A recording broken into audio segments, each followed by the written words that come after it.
आज हम हद और बेहद का अर्थ समझेंगे। बाबा ये दो शब्द मुरली में अक्सर करके यूज करते हैं। हद का मतलब यही समझ में आता है कि जो लिमिटेड है, जो सीमा के अंदर बंधा हुआ है, और बेहद का अर्थ जो लिमिटलेस है, कोई सीमा के बंधन में नहीं।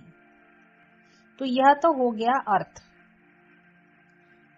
अब बाबा जो ज्ञान हमें देते हैं मुरली द्वारा, वह बहुत बहुत सूक्ष्म है।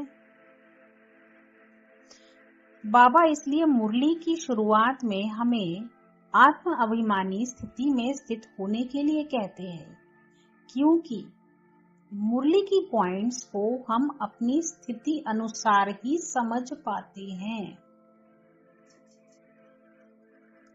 आज हम इसी को देखेंगे। अब हद और बेहद, इन दो शब्दों को हम देखते हैं दो अलग अलग दृष्टिकोण से। पहला दृष्टिकोण, मैं ड्रामा में एक रोल प्ले करने वाली जीवात्मा हूं, अर्थात मैं अपने को देह समझती हूं।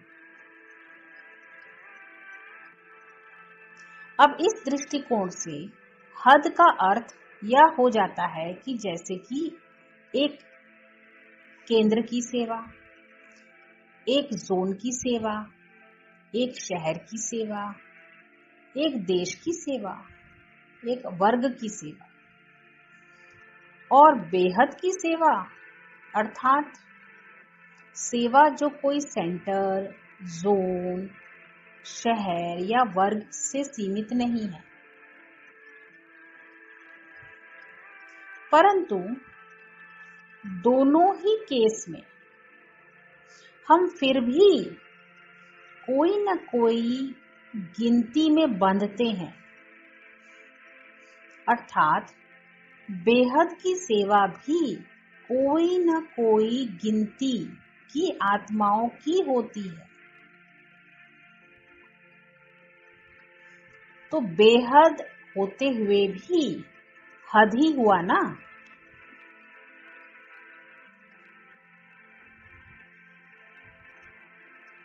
चलिए देखते हैं दूसरा दृष्टिकोण।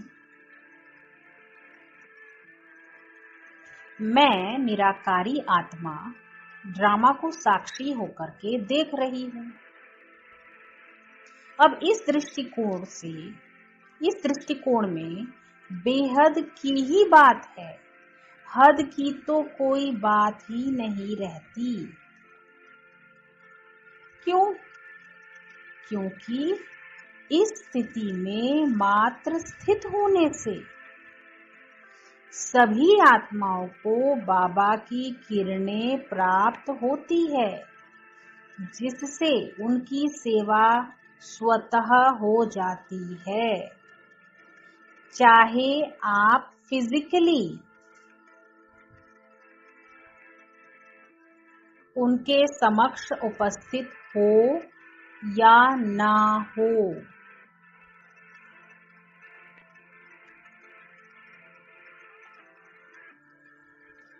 तो देखो कितना अंतर है मात्र दृष्टिकोण से, या कहें अपनी किस स्थिति में हम स्थित होकर के बाबा की इतनी गुह्य बात समझते हैं,